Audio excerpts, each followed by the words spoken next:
Mitch, you want to lead us in, and then we can just go from there. All right, everyone, go ahead and bow your heads, and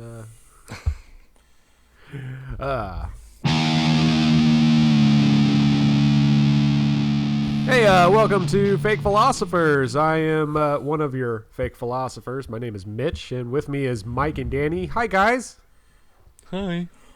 What's up, dude? Saw, dude. How is it? How's it going? How's it going out there in California?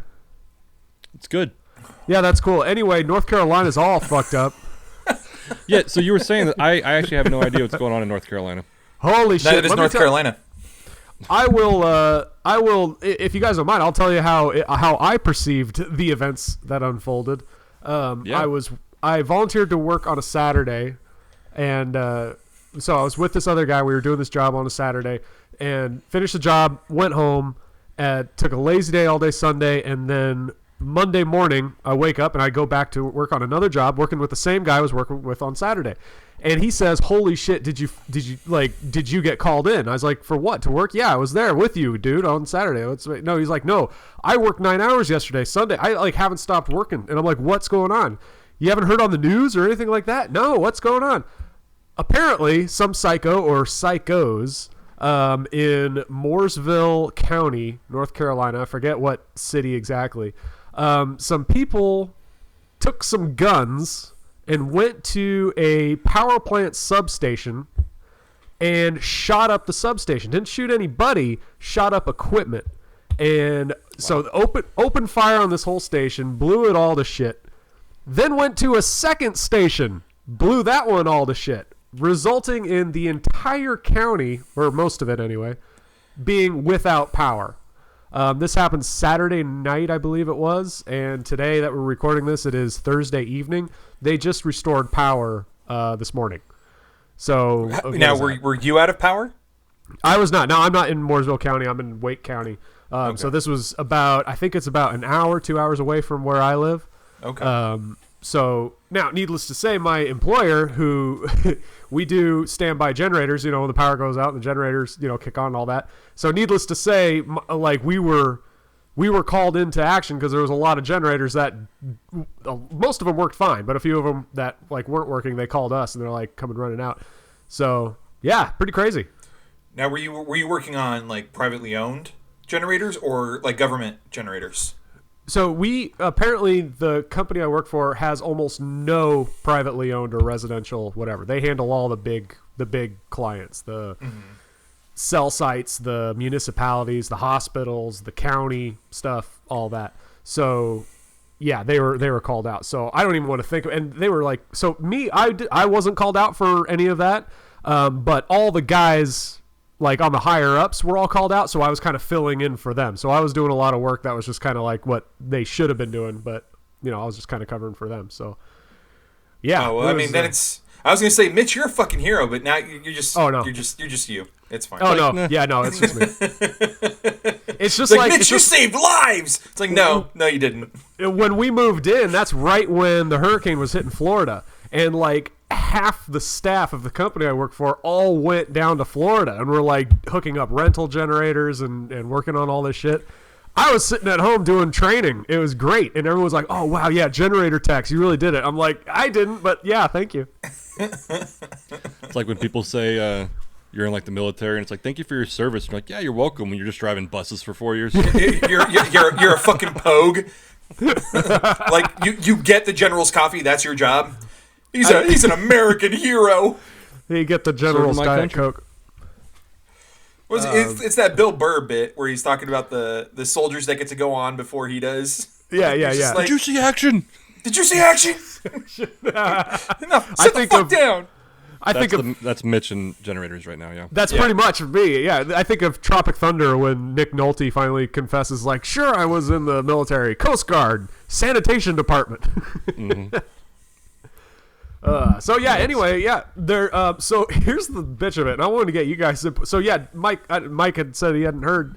That's kind of what's been happening. Kind of North Carolina is in national news because this is kind of unprecedented. Not that I can think of ever happening. Someone going up and shooting up a substation. So Did they catch him? Is there a reason, a motive? Was there ever anything or? Still at large, still no motive. Some men just want to watch the world burn. Yeah, the only thing I could think of, and it's not the same thing at all, was I remember when I was in college, I was driving back from Vegas, and I stopped in Barstow. Wait. Where did you go to college? In Vegas. Whoa, shit. Oh, shit. Okay. But I stopped in Barstow because, like, my car was kind of smoking, not like in a dangerous way. Anyway, I stopped in Barstow and went to a mechanic, and everyone was just chilling, and apparently somebody, like, pulled out, like, all the copper wires at like, the power station in Barstow, so Barstow was just down. Wow.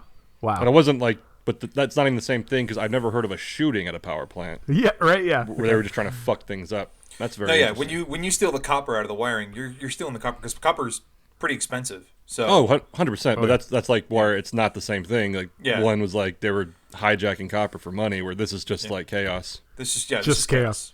So there's some things to think about. One, whoever did it, it's pretty safe to assume they know a little bit about how the substations work. One, that they can get access. Two, they know where the vulnerability might be and what kind of damage they would cause just by doing that. So that's kind of interesting. I think you're giving them too much credit. I think they know bullets damage stuff. Let's shoot some stuff. I think. See, my theory is that this is eco-terrorism, like just some probably former military eco-terrorism. So there's an element of organization to it. There's some element of intelligence to it. Because, I mean, if you wanted to knock out power for our whole county, and you knew it was coming from this one little area that has a lot of wires and shit, what would be your first in your mind? I'm asking you, Mike, honestly, what would you think to do to destroy it? If you knew that if you destroyed that substation, it would knock out power, what would you do to do it? I mean, I'm trying to think of what I have in like my resources and like means of actually being able to do it, and I guess getting a gun and just shooting it might make sense. Or I'm not sure if as a civilian I could buy a grenade. You can't. Yeah. But you can make one fairly easy. I was gonna say maybe like find the anarchist cookbook and make some sort of small explosive to blow it out. See, that's a big part of it. We just got demonetized, by the way, just letting you know. Because most domestic terrorism stems from, recipes from the old cookbook, or, the closest one I thought of was that the bomber that bombed the Olympics in, where was it, Atlanta or something like that? Yeah. And then he went on to bomb like some abortion clinics and shit. It was kind of like there was an agenda behind it. Mm-hmm. Yeah. But his idea was, something you can time, something you don't have to be there. You could set it and go. But fucking gun, this is, and it blows my mind. These power stations, they're made up of shit. It's not fragile shit. Some of it's fragile, but the most of it's not really that fragile. So this isn't just some redneck with a shotgun and a pistol kind of blasting out. Watch, it's going to come out in like 2 days that it's just some redneck with a pistol and a shotgun and. Is there any video footage of them? Yeah, I was gonna say there's because they gotta have cameras. They gotta be watching that shit. Oh yeah, there's an APB out on a dude people dressed in dark clothing wearing a mask. Well, the reason why I was asking is did they bum rush the place, run in, all line up, and almost execution style unload on a certain computer, or they just kind of start shooting everything? That's why I was asking if there was cameras on them. If you guys want to pontificate for a bit, I can look it up. Let me see. Nah, you don't have to look it up. But I feel like this is kind of, and this is where I was going when you asked me what I would do. I feel like it was someone who knew the location, knew what this power plant did, but they lacked the creativity and patience. So they probably had guns, and they just got people with guns and rushed in there and shot it up. Okay, yeah. So why I tend to believe it's either a impulse, hey guys, we're really drunk, let's go blow the shit up. Or it was, hey guys, this is, what, god damn it, I've had enough. Duke Energy, which is the name of the company they attack, is Duke. It's our Edison out here. They're largely nuclear power based, and they're like, you know what, I'm done with this, nuclear power, let's blow shit up. Or it was a mix of both. Because the fact that they got two of them and they still haven't caught them is... Oh, that's right. You said there was two of them. That's right. Okay. Yeah. So yeah, that's what it's in. Yeah, I mean, it's crazy. That's very interesting. Now that the fact that they hit 2 different substations tells me that this was a coordinated plan. Yeah, This was an organized thought. It's not like it's like, hey, we got guns, we had beer, let's go shoot some shit. Right. I mean, you know how North Carolina does. Yeah, man, I'm convinced everyone that lives here is former military. Because there's like 17 military bases in North Carolina or something. No, it's something, not that many, but there's a lot. Is there an open carry in North Carolina? There is, yeah. Okay. So you can open carry anywhere. And so that's why I'm like, if there was someone on the hunt, and last I looked, I can look it up, but there was a $75,000 reward offered for information leading to the rest of these people. Or one guy. I keep saying it's a group because I just assume it's a group. But I would assume. I think it is a group. I remember hearing that it was a group of people that, attacked, sabotaged. What do we call this? I don't even know. Yeah. But anyway. So I have speaking of national news, I have a fun headline. All right. That caught my attention without context, but the context is equally strange. Headline: Woman tattoos her eyeballs purple and blue, and now she's going blind permanently. Yep. Saw that. This would be what we call FAFO. Fuck around and find out.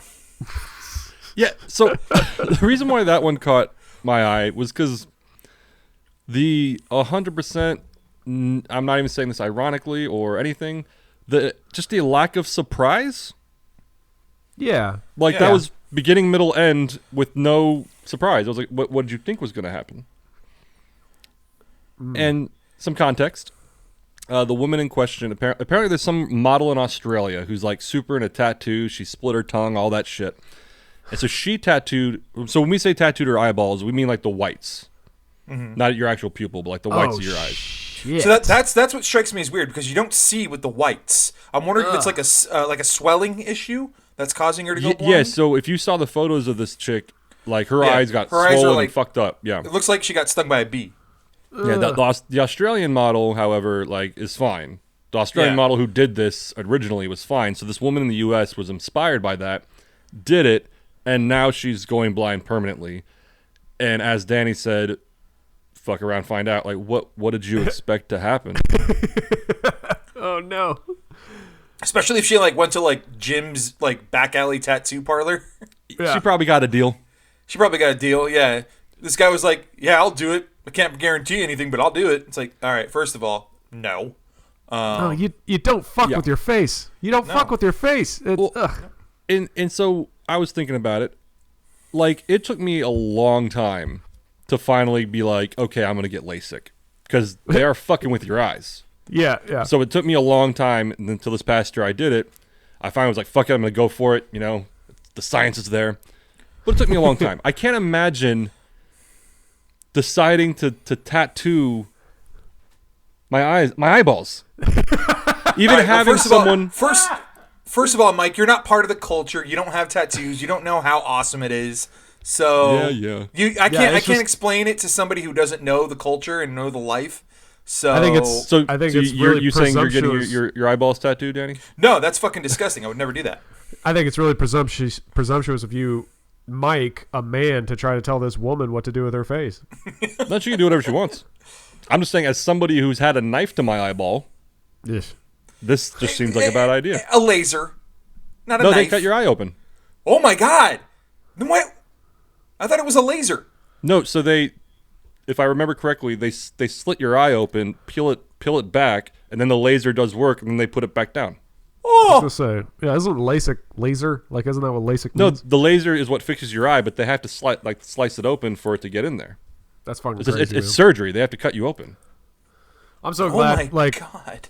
I don't know how you people do it, man. How do you not wake up and just see? Hey! It's crazy. What do you mean, you people?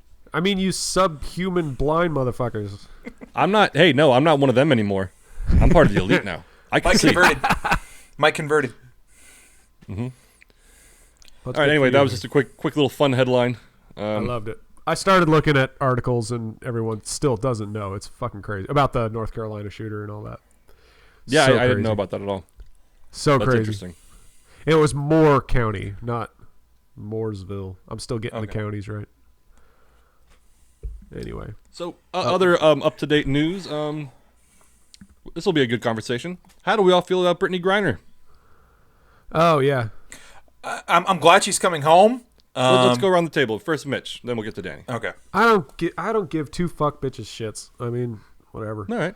No, I do care. You know what? I do care. As a matter of fact, how are we going to trade an international Russian arms dealer for an athlete that can go one day without her fucking hash oil? Next. Danny? I am actually of the mind of Mitch here. I don't think this was the trade we needed to make. So crazy. I'm like, is there anybody lower on the totem pole that we could like? Like, what about Sven, the doll arsonist? Can we just give that guy back? Like, why do we have to trade Brittney Griner for the merchant of death? Yeah. That's what, I think that's that's not my biggest opinion. That is the biggest problem with this whole fucking thing. It was a 1-for-1 trade. Are you kidding me? And then Griner's gonna come out and talk about how she doesn't get special attention. Fuck you. No, here's the thing. I can't wait for Donald Trump to come out and be like, terrible deal. Would have never taken it. I think he already did. I think he already did. He was America got the shit end of the stick on that one. So here's and billions of deaths. Here's my opinion. I'm kind of of the same mindset. I personally don't think, because his name is Viktor Bout. Mm-hmm. Yeah. I personally don't think, the little bit I read about him, and I could be completely wrong, I don't think Russia wants him to set him free and make him go back to work. I think Russia wants him because they want to fuck him up. Possibly.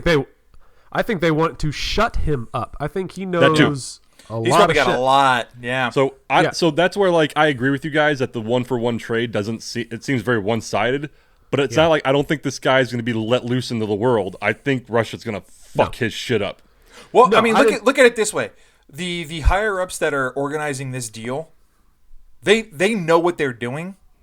So I wonder if they looked at Bout and were like, he's got nothing that we need.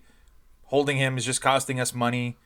It's not a big deal to us. It's like, yeah, I'm fine giving this guy up for Griner. Well, sure. And that's where I'm going back to it is even so. Think of it from the Russian standpoint. Griner's really not a big deal to them either.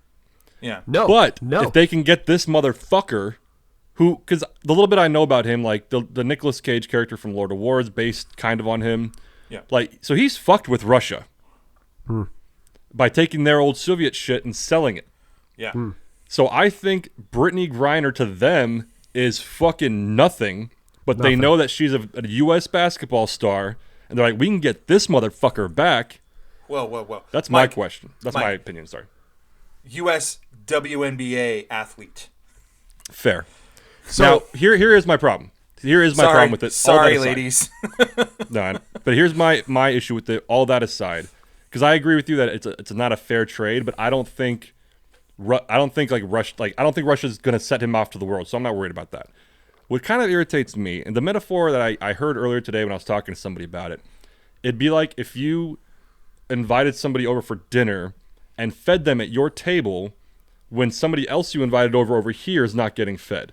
The point being is a guy named Paul Whelan has already been in Russia for years. That's the name I couldn't remember. Paul Whelan. Yeah, that was my next point. I forgot if he was a Marine, but they arrested him for espionage. Yeah, he was a Marine. Yeah. So that's my only thing is like the dinner metaphor is like, fine, you got Griner, and that's a good thing. That's good that she's released. But what about this guy who's been there for years?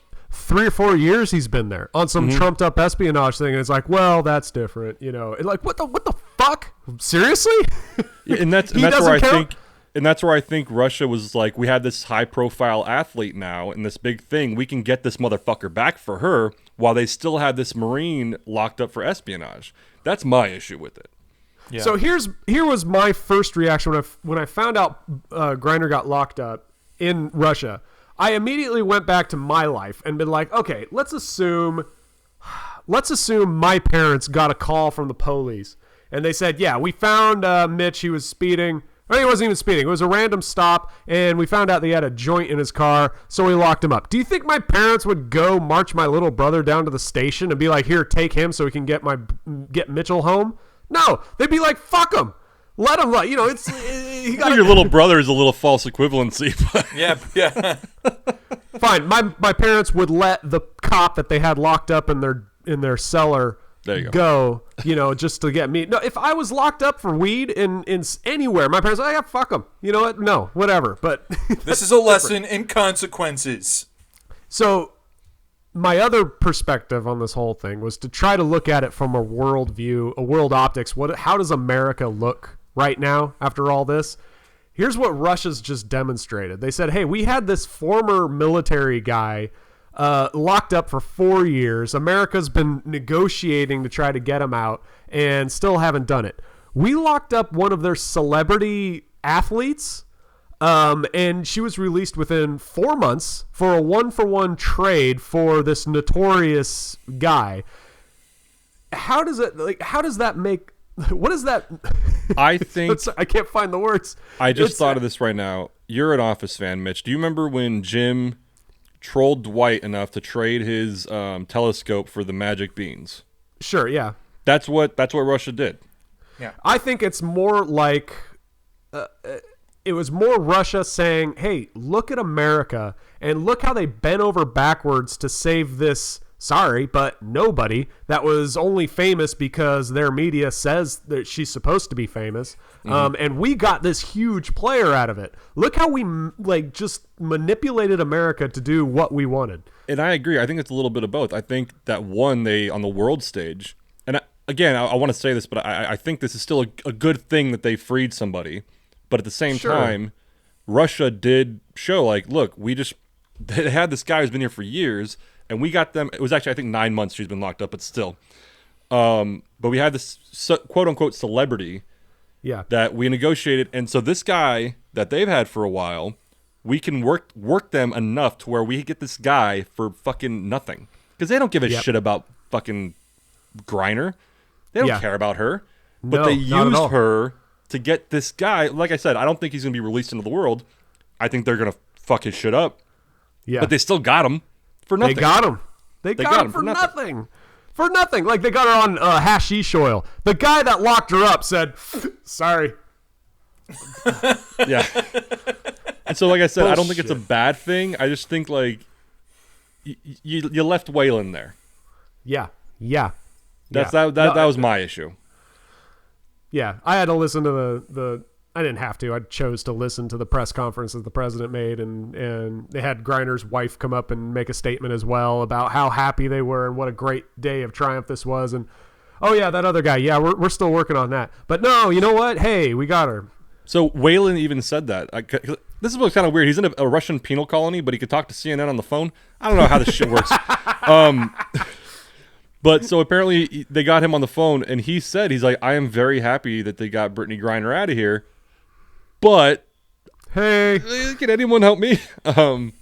It's funny you mentioned the press conference. So the way I found out about it, I have this weird, I want to say OCD, but it's like a pet peeve of mine. Like at the bar when there's a sports game on ABC or something, and the sports game ends the night before, and so the next morning when I go in and there's the news or the daily talk shows on, instead of ESPN, I just get irritated. I'm like, why didn't they fucking change it back? So today, I was changing the TVs, and sure enough, it was showing footage of I think Biden, Kamala Harris was there, and a couple other people, and I was like, why the fuck is the news on? Why didn't they change the channel? But it was ESPN because it was sports related. Yeah. And so I got really confused. Sports related. Yeah, when I tried changing it to ESPN and nothing happened. That's literally how I found out. Anyway, that's pretty awesome. This goddamn sports news is taking over. Yeah, I don't know. I think America just showed that we'll save the elites, we'll save the celebrities, and we'll help our higher ups. But the little peasants, the former military peasants, we should have gave them Kanye. I'd be okay with that. Do you think Russia wants Kanye? I don't know. He's of the mind. Him and Putin seem like they'd be really good friends. Oh man. Kanye visits the Kremlin. Woof. That's a Curious George book. Kanye Kanye visits the Kremlin. Kanye visits the Kremlin. Once upon a time. Yeah. What else is going on? Yeah, we covered a lot in 25 minutes. Jesus. Yeah. It's been a fuck of a week, guys. I have a question for you, Mitch. Oh, shoot it. Go for it. As Love the it. resident Republican. Yeah. Would you have voted for Herschel Walker? I knew this was coming. Let me rephrase. If there wasn't an R in front of his name and a D in front of Warnock's name, would you have voted for Herschel Walker? If they were both independents, if there was no political party system, yes. Oh God, no. Yeah, no, I would not have voted for him. Okay. He's the worst Republican candidate I've seen probably since Trump. I'll take that. That's a win. All right. Oh God, it's one of those that it's like shit. Well, still gonna vote for him, but God damn it. And you know what though? So here's interesting about that. Danny, go on. So Mitch, and I'm asking this as a friend, why do you feel that it's necessary to do that? To vote for somebody who you think who you know is not suited for the job. It's because we're not voting for the person. You're voting for which party is gonna take point. No one voted for Biden because they think he's the best man for the job. They voted for the party. They voted for that side. Yeah. It's the same deal with Hillary Trump. It was kind of like, no one voted for that person. They either voted against that person or they voted for that party.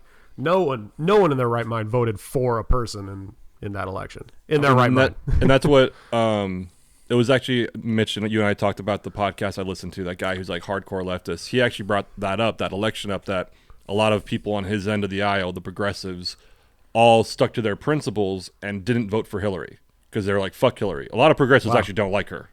Yeah, yeah. So a lot of them were like, fuck Hillary, we're not going to vote for her, but we're not going to vote for Trump. And so his argument was, by standing by your principles, you gave Trump the presidency and we lost 3 judges. So then looking at the Herschel Walker situation, even though he's a fucking horrible candidate, the same logic applies now on the other side of the spectrum. That's the argument I heard about voting for him. In my cynical mind, I believe the Biden the Biden administration is further proof that you never vote for the actual candidate. You vote for the party that's behind them. I'd agree with that. I agree with that. Biden, in my opinion, has done jack shit. It's mostly the party behind him that's been working, and that's usually how it goes. And there's no problem with that because it's the same with every president. It's that every once in a while you get a president that they themselves do something cool, but most of the time it's just the party they represent. So, and I think you hit it on the head though. I think with Biden and Trump specifically, that was an example of not a lot of people voting for Biden. It was a lot of people voting against Trump. Oh, big time. Yeah. More so, I believe more so with Trump, Hillary, but yeah, a little bit more for Biden as well. Trump, Hillary was I still one day just want to write like an opinion piece on the 2016 election and how fucking weird that election was. I don't think anyone's done that yet. Are you being serious? Well, no, because I've read things about it, but it's all bullshit. The things I've read about it, like how did Hillary lose? Really? How did Trump get the nomination? Really? There was so much psychotic shit on both sides. It was pretty awesome. But. It was a dumpster fire of an election. Yeah. The entire like year and a half running up to that election was a dumpster fire. It was an American dumpster fire. It truly did mean like which one fucked up more. Usually it's been like which one does better, but it's which one fucked up more and actually lost. No one won that election. Hillary lost. That's all. Hillary lost more. Yeah. Hillary lost more. That was. I still remember on election night watching the results, and I was just having anxiety. Yeah. Not because Trump was winning. I was just like, we're fucked. None of this is good. Yeah, I was just like, none of this is good. This is good. I was like, it's like knowing an asteroid's coming, and you're just like, I can't do anything. I remember I was still in my apartment in Ontario when that election was going on. I remember being in my computer room, must have been playing Minecraft, and I had my laptop open next to me with like live updates and I remember being fucked up, like near blackout. I must have been black because I don't remember going to bed, but I remember watching that night. I was drinking, and because I was like, dude, if Hillary I was of the same mind. Like, both these are bad, but if Hillary gets it, it's really bad. So I remember just thinking, well, Hillary's gonna win. I'm gonna drink this night away. Here we go. But I remember like browning out, getting to that near blackout stage, and seeing that Trump was pulling ahead, and I was like, holy shit, I am hallucinating. And then I'm really drunk. And then that was the last thing I remember, and I woke up and it wasn't a dream. It was crazy. I honestly, because I was drinking too, and I remember thinking, because if you know me, I am not a Hillary Clinton fan. Like, that's where a lot of people, because I don't like Trump, they're like fucking libtard to me, and I'm like, you missed when I would rage on Hillary. Like, you're missing a lot of shit. Yeah. But I still remember when Trump was pulling ahead. I think at one point Hillary was ahead, and I was like, fuck, Hillary's ahead. At least she's not Trump, but still. And then where's Trump Ralph Nader? Yeah, and then Trump pulled ahead, and I was like, oh, good, Hillary's losing. But that means Trump's winning. Like, how there was no happiness. And therein lies the problem, gentlemen, with the two-party system. Fuck you with the two. Welcome to my TED Talk. No, I think the problem with politics, Danny, is that the people who should run don't want to. No, the ones who should can't because they're not rich. And that. There it is. There it is. No, it's not even. Which leads me to the second problem with our government: too much money involved. Oh, fuck you! You remember that? Said the poor people who don't affiliate with one party or the other. I affiliate with a party. And I'm above the poverty line. So fuck you, Mitch. Danny's the resident Democrat. You're the resident Republican. Oh, we're Hannity and Combs over here. Eddie's the resident chaos, and I'm the resident independent. We're all on the spectrum. Resident it's chaos. Spectrum-y. No, it's Spectrum-y. I love that question. I love that question though, Danny. It's like, would you vote for? Because it's like, well, I don't want to, but I mean, you make those decisions ahead of time. I mean, and unfortunately, and I just decided a long time ago I'm not going to vote for a person because the only person I will 100% agree with is me, and that's never going to happen. So it's just well, I shouldn't say never. Who knows? I might run for governor someday. And you know what? And you know what I hate about you saying that is that no, because on one hand, I'm like, Mitch, no, like you have to stick by your principles, but on the other hand, realistically, like how can you sometimes? Like an example I heard from some people, and this is actually really a productive conversation I had on Facebook one time. Whoa. The question was posed, as an evangelical, how can you stomach voting for Trump? Someone who's twice divorced, has committed infidelity on every single wife of his, doesn't, obviously just the way he behaves is not godly.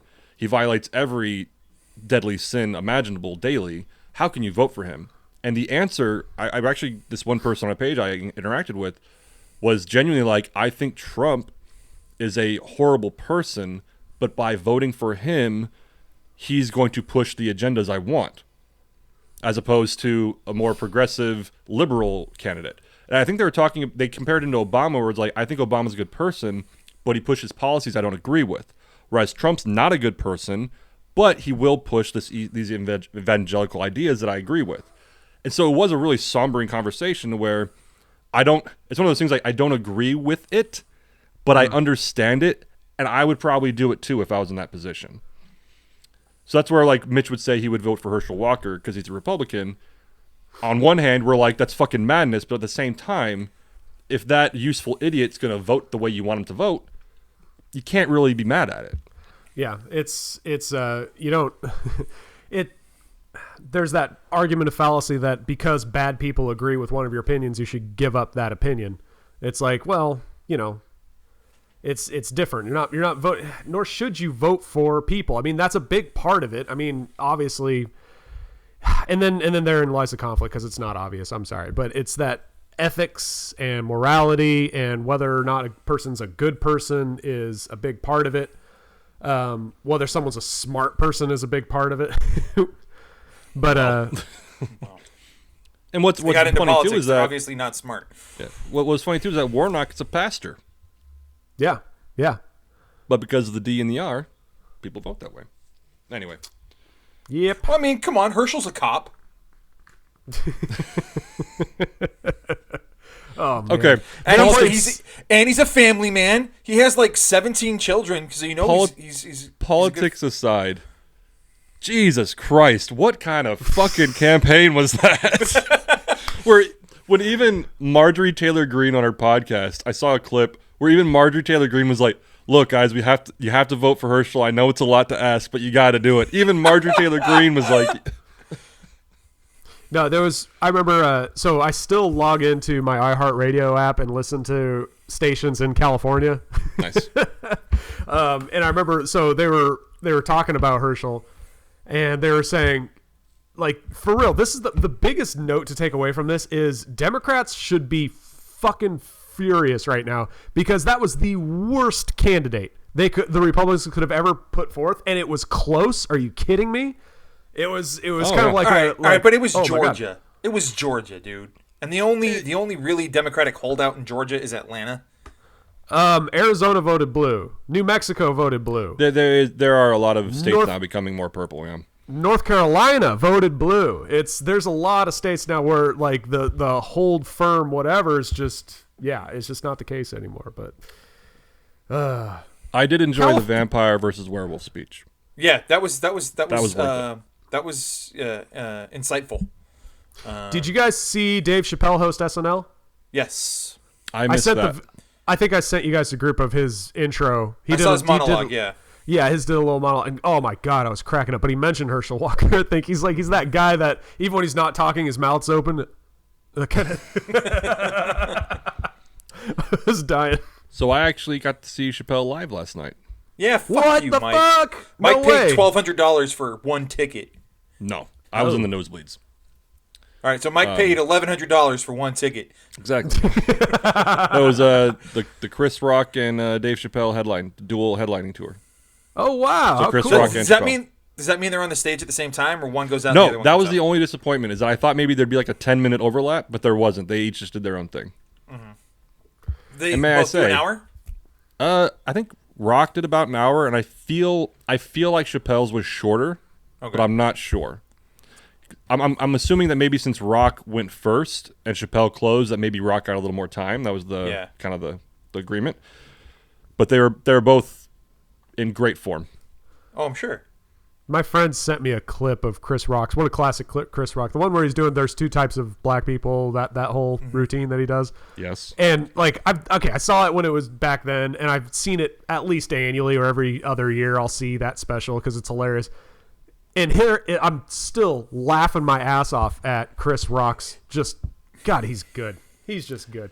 So if they ever film this one, it's Chris Rock, like you'd think after all the years he's been in the business, his set was fucking phenomenal. Yeah, awesome. Did he spend like a lot of time talking about the Oscars? So yes. Okay. And what I love about it is that, so if you remember the day after the Oscars, he was starting a tour. Yeah. And he said, I'm not going to talk about it on this tour because I have my set already. I'm gonna take it in and talk about it later. And he did talk about it, and it was fucking great. I love it. Because Chappelle talked about it too, because Chappelle got attacked too. Yeah. So they both kind of talked about it, and he led into it so perfectly because he was talking about people being victims. And he's like, everyone's a victim, blah blah blah. And all of a sudden, and then he just stopped, and he's like, the day after I got slapped at the Oscars, I went to work. And everyone lost their shit, and that's when he started talking about it, and it was great. Yeah, I remember the footage of Chris Rock the next day going in on stage, and his like first line was something like, "So how was your weekend?" or something like that. And yeah, it was just. So I feel like I shouldn't mention it, but the one joke I loved about when he was talking about Will Smith, he's like, a lot of people said like, Chris, why'd you just stand there? Why'd you just take that? And he's like, have you seen the size of Will Smith? And have you seen the size of me? And he was like, Will Smith played Muhammad Ali. I played Pookie in, what was it? What was the movie? Shit, I forgot the movie. Pookie, was it New Jack City? New Jack City. He's like, I played Pookie in New Jack City. You think I'm going to do something? I was in Pootie Tang. You think I'm going to do something? That was one of the things that everybody was talking about. It's like, if The Rock comes out and makes that joke, does Will Smith still go up there and slap The Rock? Hell no. Hell no. Absolutely not. Hell no. It's Chappelle. Chappelle took a few. He talked about his attack, and then he related to Chris. It was a really good show. Worth the money? What do you guys think of Will Smith now potentially getting an Oscar nomination for that? He can't. The Oscars. The Academy already said he's disqualified for like 10 years. He can't come back to the Oscars for like 10 years. So I know. And what he's doing now is pretty much saying like, me aside, please put me aside and recognize all the other great artists working on this. So I remember that they said that he'd be suspended. I remember them saying that months ago. Was that been confirmed? Like, did they re-up that recently? Okay. I'm just wondering if they're going to hold their shit and they're going to say, no. I think I would. I don't know, man. I think if it'll get a lot of media buzz, and we all know they're all about the media buzz. If they bring Will Smith back to the Oscars, and everybody's like, oh shit, they brought him back. Watch, let's see what happens. I wouldn't be the least bit surprised if that's what happens. Yep. I think he might be invited to business. go, but he's not going to be nominated. That could be not going to be done. He's not going to be nominated. Yeah. I think I would not. I agree with Danny. I would not be surprised if they dropped the suspension in the name of some bullshit. Like, he said he was sorry, so in the name of some virtue thing, they're gonna pull some shit like much like Hattie McDaniels. We're gonna make up for the racism of the past and not inhibit. No human is illegal. Everyone can come in. Come on in, Will Smith, and it'll be something like that. But I think if they convinced Chris Rock to give them permission to do it, they would do it.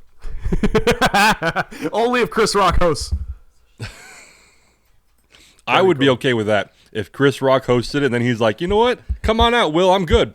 I'd be like, and he has two bodyguards flanking him. Two bodyguards. We're already writing the this is the monologue. He comes out with two bodyguards, and he just starts like, I'm just going to tell some jokes. Even if Chris Rock goes on to announce like candidates, he's gonna come out with like two big motherfuckers with him, like that, just to walk out. No one's gonna say it, and no one needs to say it, but he's just gonna, Yep. So there was a good. I'll share this one. Great.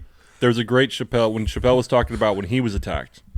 Chappelle was saying like, yeah, so I got away from him. My security. He kind of ripped on his security a little bit too, like in a fun way, but he's like, Jamie Foxx came running on the stage chasing after him. He's like, off stage, Jon Stewart tried stopping the guy. He like mentioned like a bunch of celebrities who tried helping him fight this guy. And he's like, meanwhile, Chris Rock was backstage going, no one helped me.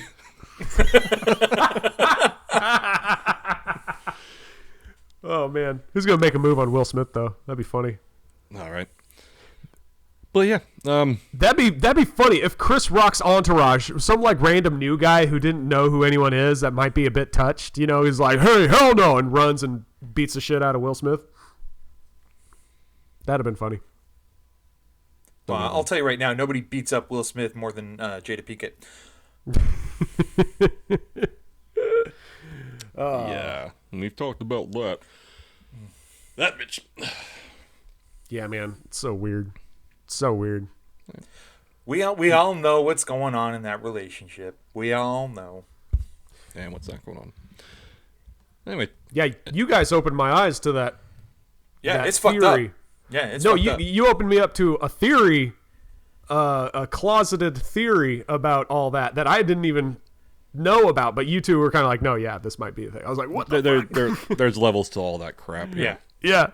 So awesome. And you listeners, if you don't know what we're talking about, Google it.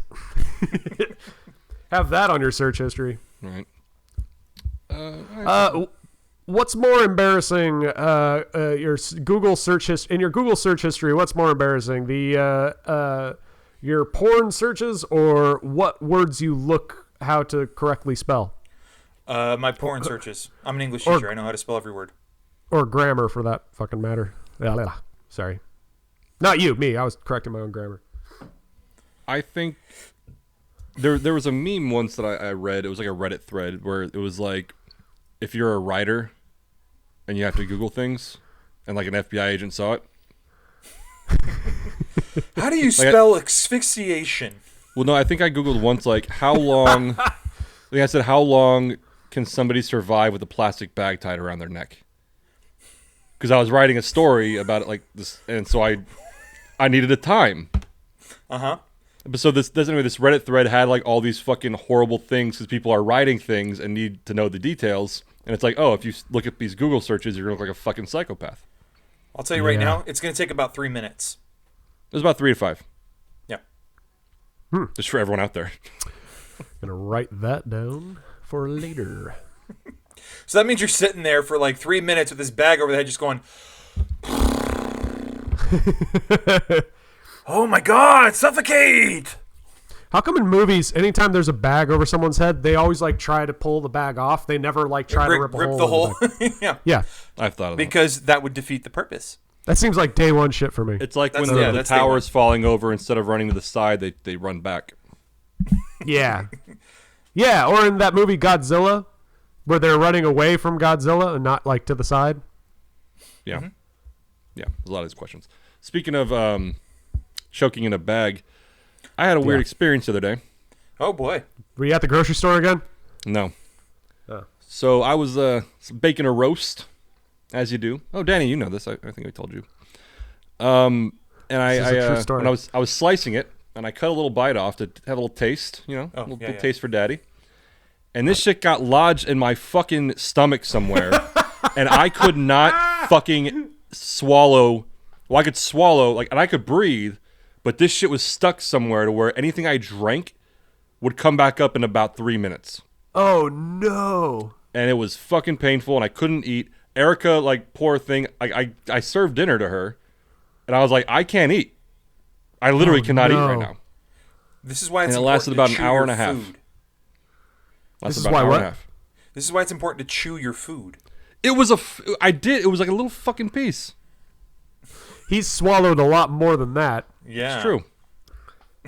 That sucks, man. Anyway, so what ended up happening after, I wouldn't say I was throwing up because it wasn't like waste. Mm-hmm. But I was spitting up and heaving for about an hour and a half, and I finally found that if I swigged some water, it kind of started breaking it down. So I did that for about half an hour until it was clear. Oh, next time, if that happens again, Mike, do a shot of apple cider vinegar. Oh. I was going to say that breaks Drano. down. Drano would do it, but you would also die. There'd be some side effects. There'd be some side effects. Apple cider vinegar breaks down fats and proteins. It's what I do a shot of that when I have my gallstones. I won't say it works like a charm, but it definitely helps. My grandpa, before he died, swore blind that he wasn't blind, but he swore that if you he had a shot of apple cider vinegar in tea every night, and he said that helped with arthritis. He never had arthritis, and apparently apple cider vinegar helps with that. I've heard a lot of what do they call them, the old wise tales about apple cider vinegar. Yeah, there's a lot of holistic stuff you can do with apple cider vinegar, turmeric. Turmeric. If you guys want to know, ask Frankie because she's into that stuff. I based my pulled pork with that shit. Tell you what, get a good pork shoulder and you baste it with apple cider vinegar every 15 minutes. It's amazing. I've been told if you drink a few glasses of whiskey every night, you sleep well. So that's what I do. Yeah, you sleep well on the drive home is what you do. I actually, part of me last night, I was like, what if I took a shot of whiskey right now? Is that going to help burn it up, or will that come back up? Actually, yeah, you don't want that coming back up either. You don't want it up, man. Dude, literally why I didn't do it. Literally why I didn't do it. That red meat whiskey taste. Because I did take a swig of beer at one point. I thought it was over, and I took a swig of beer, and that came back up. And it wasn't bad. It was just a weird sensation. Because it was foamy, right? Yeah, exactly. Yeah. It was weird. Anyway, I cursed a lot that night. I can attest. That's for you. That's saying something, man. That's rough. Pretty much. So all my coworkers cuss a lot. I mean, I wasn't ready for it. They cuss a lot. I thought I cussed a lot, and then I came here. I'm like, oh, I'm normal. You're normal. All right, Mitch, you got anything else? Got anything you want to talk about? Anything on your mind? Those eco-terrorists with the fucking power plant. Did you guys hear about that? It was crazy. Yeah. Danny, you got anything on your mind you want to talk about? Not particularly. I'm just here to listen. Has everyone seen Black Panther yet? Nope. Mitch, I already know you. I haven't seen either of the motherfuckers. Did you see it, Mike? Yeah. Oh, okay. And are they still doing like the whole all black cast thing, or are they moving? No, they're going progressive. They cast a lot of the natives as white people. Getting really progressive in there. Actually, the wife and I just finished Welcome to Wrexham. It's a FX original. Have you guys seen that yet? You know what it is? It's a soccer thing, Mike. It's Ryan Reynolds and Rob McElhenney. Football. Oh, I've seen the trailer for that. I haven't. It's soccer. Football. Because the English call it soccer. Don't. No. The English came up with the term soccer. So anytime there's that kind of shit, it's like whatever. The way they handled their wives, yeah. Yeah. Fuck. So you guys have heard of Forged in Fire, right? Yes. Yeah. Oh yeah. I watched that shit. That's good. Did you? So it's old. It's not a new show, but I saw it on Netflix and I binged it. The spin-off of it. Yeah. What's the spin-off? Knife or Death. Oh God. Oh wait, no. I thought you meant. I thought it was the one where it was. Excuse me. Where it was the judges against judges or something like that. No, that's a special edition of Forged in Fire. Yeah. No. So okay. So this was a spin-off hosted by Bill Goldberg. Oh dear. And they actually, one of the guys who kind of judged the knife was a former Forged in Fire competitor, but it was more of it was like a knife competition, not the forging, but the use. So like they set up obstacle courses where you had to go through it, slicing shit, chopping shit, and getting through it. And I watched one episode out of curiosity, and I was like, this is pretty fucking awesome. And I just binged it. I don't know. It came out like in 2018, but I never saw it before. And I'm going to give it a try. No, my wife and I love Forged in Fire. We thought it was fun. That one guy, I forget his name, but the It Will Cut, It Will Kill guy, that guy's fucking rad. Doug something. Sorry, but Asian last name, I can't remember. But no, that was good. Check out Knife or Death. It's a spinoff of it, and where it's more of a competition of actually using it. It was super fun to watch. Wife and I finished Bachelor in Paradise. We got through that. It was pretty good. Christ. Then we started the third season of Love is Blind on Netflix. Why? Holy fuck, they're terrible people. It's amazing. Yes. I love it. I love it. It's pretty much trash TV. I like, one day I'm playing Minecraft. Anna's like, can I just watch some trash TV? I'm like, yeah, go for it. And that's how I got hooked on Bachelor in Paradise. And so like a couple nights ago, we've been done with Bachelor in Paradise. I'm like, babe, we just need some trash TV. Put something on to make my life feel better. And she's like, fine. She put on Love is Blind. These people are terrible. They're terrible people. Danny, here's the thing. Is this the thing? Okay. I don't think Frankie doesn't really watch trash TV, does she? She watches The Bachelor with her mom every now and again. Okay, with her mom. So here's the thing about trash TV. She's got some refinement. Now, here's the thing about trash TV, Danny, that you just don't understand, okay? You didn't know shit about Brittney Griner. You don't know shit about trash TV, bro. Why are you here, Danny? No. No. Trash TV, I 100% hate it. I fucking get mad. I think reality TV is the illegal immigrants of Hollywood. They come in, they work for cheap, and they take the jobs away from the people who worked for it.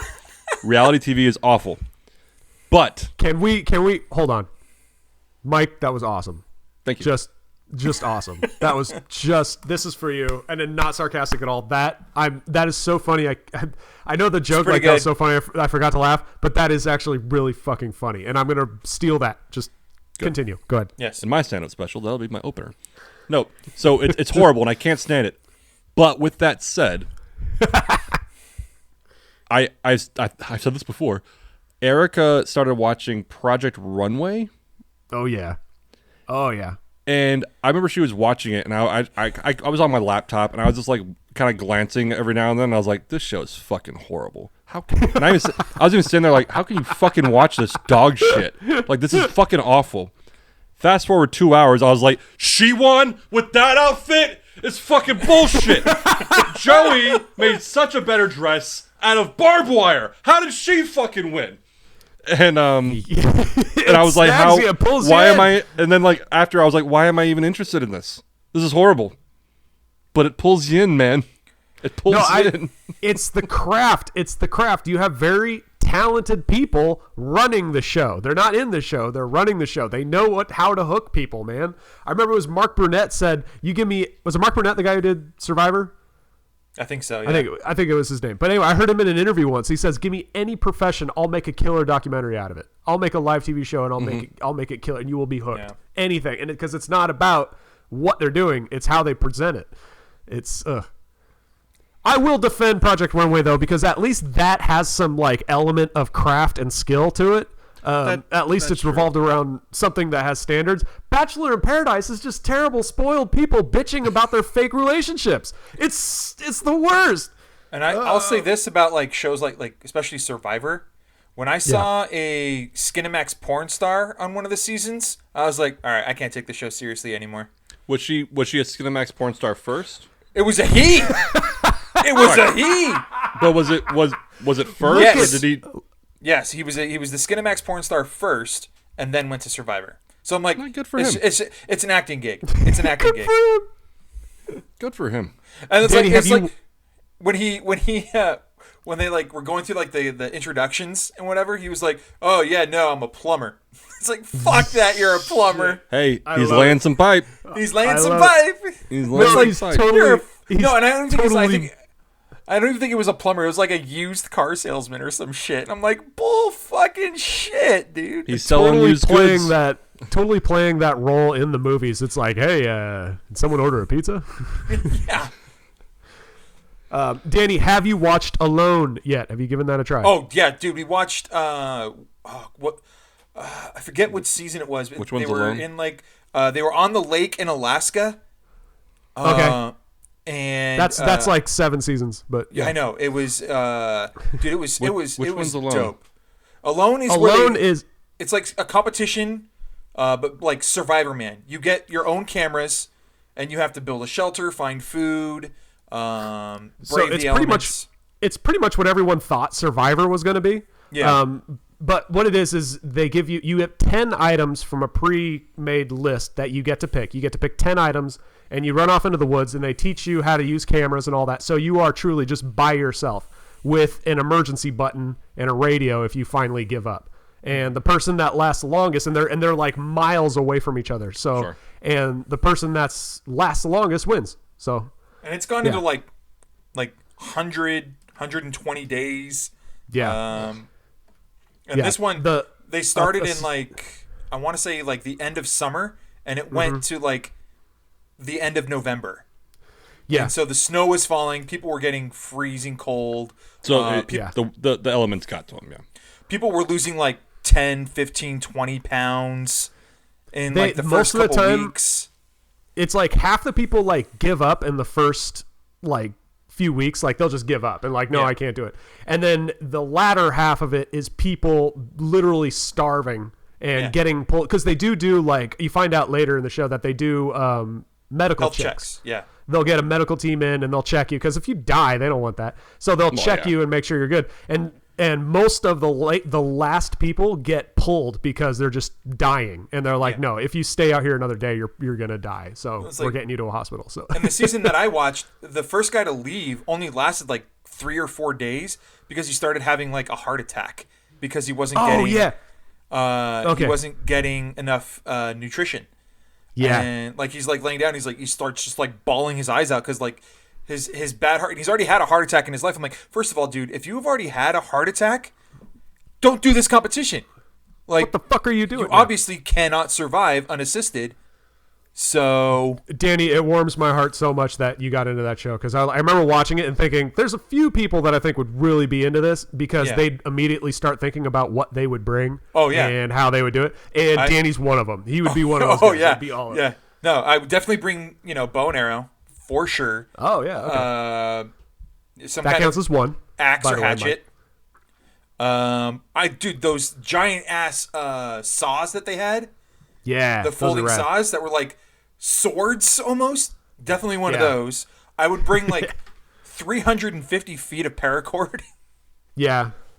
They're probably limited on how much paracord they can have though. Yeah, they have and you can go on History Channel and look at what the list is of stuff that you can pick from, and it was during shutdown when I started getting really into camping and really into survivalist kind of stuff. And at the same time, I found Alone and started watching it. And oh my God, I love it. I love it. That whole culture is amazing. It was great. It's History Channel, you said? Yeah. It was History Channel. It's on Netflix. It's on Netflix and Hulu. Yeah. You can go back and watch season 1. I do recommend going back and watch it from the beginning, because if you start with the later seasons where they've people have gotten better at it. Oh yeah, people like prep for this shit now. It's like, I once survived 345 days by myself. So I think this will be no problem. Here's what I kind of think: like a show like that, because as a show like that continues on, once people know what it is, they're going to prepare themselves, figure things out, go into it. To where at some point, if the show goes on too much, people aren't giving up. If the producers are like, this is costing us too much money, we just need to fucking end this shit. Can we throw things at them to make them give up? So the one thing they did, they figured it out around the 5th or 6th season, is they put them. It used to be in British Columbia, so it was very very wet. It was raining all the time. It was whatever. So starting a fire was a pain, and they thought they had it. We're gonna crack these guys, no problem. But people started lasting a lot longer, so they're like, shit, what do we do? Well, they moved it up to the Arctic. Yeah. And they started it, and they started the competition in October, September. Oh, so they're like, these guys got about 2 months before they're literally going to freeze to death. And, so they put a clock on it. They put a time limit on it. Not only freeze to death, but resources are going to run out quick. Yeah, the lake's going to freeze over. They're not going to be able to fish. The animals are all going to hibernate. There's going to be nothing to eat. So yeah, it was pretty brilliant. I thought it was pretty brilliant. Once I realized why they moved it to the Arctic, I was like, okay. And I think they could probably do it, and having not watched the show, I feel like they could probably do it in the desert too. I think they've done one in the desert. Have they?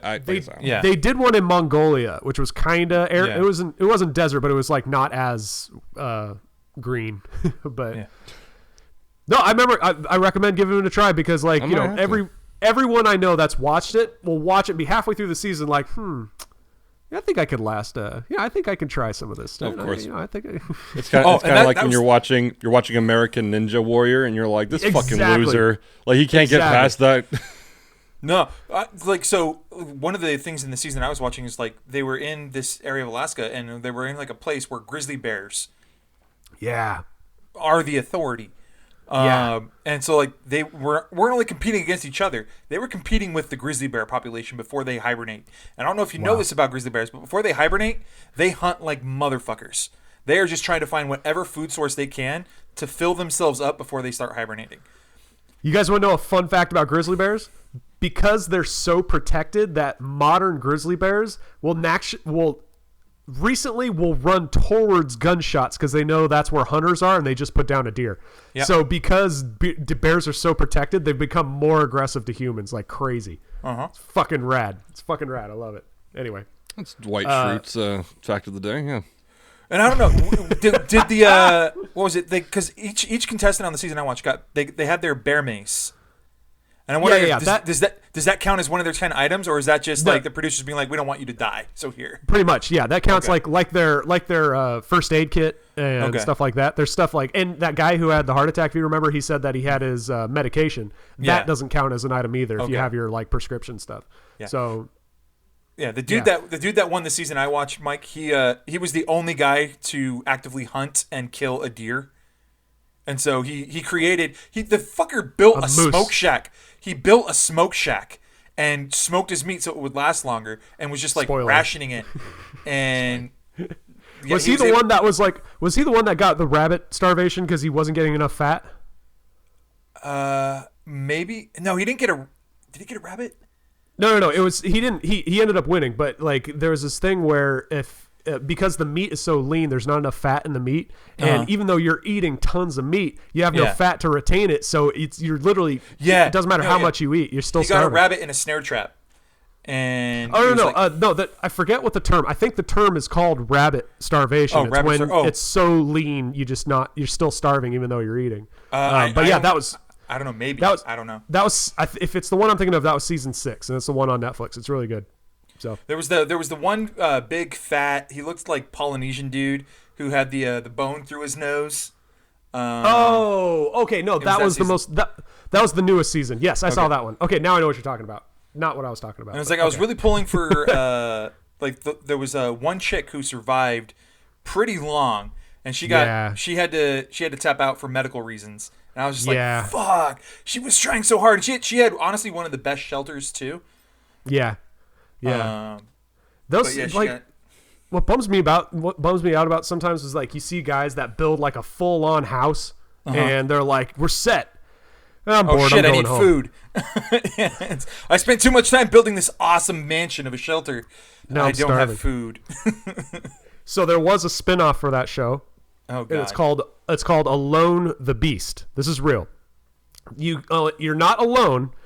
You're set with 2 other people. So there are 3 people, and there's a camera crew that follows them, but you get no items at all. And they drop you next to a recently hunted big animal that was just killed. So you and 2 other people are dropped next to this giant like ox, and they're like, "Go, see if you can make it," kind of thing. So has the ox been harvested at all, or is it like they killed the ox just before they land? Just before they land, like they shot it. Here you go. So you have to like fashion your own like blade to cut it and everything. Oh, it's pretty crazy. So So I was watching Hell's Kitchen the other day. It's fucking raw. Jesus Christ. I can't even compete. You do not. Alone, check it out. There was a show I will say called I Should Have Died. Yeah, that's a good one. Or I Never Should Have Survived or something like that. It was but it Jesus Christ, the anxiety watching that shit. The good news is you know how it ends. But like there was one, like it was so simple. Danny, have you heard of this show? No? What show? I It's Should Have called Died. I Should Have Died. Yes. But there was one, I still remember, it was like 2 teenage boys, I think, who were going to take like their little wooden boat down the river or on the beach or some shit. And they happened to go out on the water just as the tide like pulled real hard. And so they got sucked out to sea on this boat. And they like, I remember they were talking about it, how like just to sort of appease their hunger, they were like peeling off parts of their skin, like dry parts of their skin, to put it on their tongue just so their body feels like they're eating. Holy shit. And I was like, oh. And there was a lot of those stories in that show where like one guy, the plane went down in the water to where he happened to find some like driftwood that he hung on to, and that's what saved his life for like 5 days. Ugh. Like, speaking of anxiety shows. Yeah. Ugh. Well, on that note, I'm mad at shit. I'm talking about show. Like Danny and I could just talk about this cool show that Mike hasn't seen. And so on Hell's Kitchen, Gordon got mad. It's a good show. I got some cats, guys. I got a couple cats. I know I said it before we started, but you know, life what updates. What are their names, Mitch? They're both boys, and they're one's a black one, one's a dark gray one. The black one we've named Raylan, and the gray one we've named Jackson. Raylan and Jackson. Yeah, Raylan, like Justified, Raylan. Oh, okay. So okay. They're about 6 months old. It's pretty fun. Oh, nice. They shit and piss so much. God damn it! Oh my god! Like does that taper off, or are they always going to do that? Wait till you have a kid. Oh my god! Yeah, wait till I have a kid. Speaking of which, what? I'm gonna go. Make a baby. I'm gonna go see my wife. Okay. All right. Say no more. Sign us out. On that note, Mitch, did you want to take us out? No, you can do it. Well, I'm gonna go home and sleep with my wife. I'm gonna go. Yeah. No, thanks for listening, everyone. And so everyone, we're gonna go ahead and call it quits because Mitch is gonna go attempt to make a baby. His wick. I'm gonna go try, man. I'm gonna go. Try. No. We'll build your confidence up, Mitch. No, I'm probably gonna go watch some more Love Is Blind and have another beer. It's gonna be great. Not as exciting. Fun, all right, we're ending on that shit.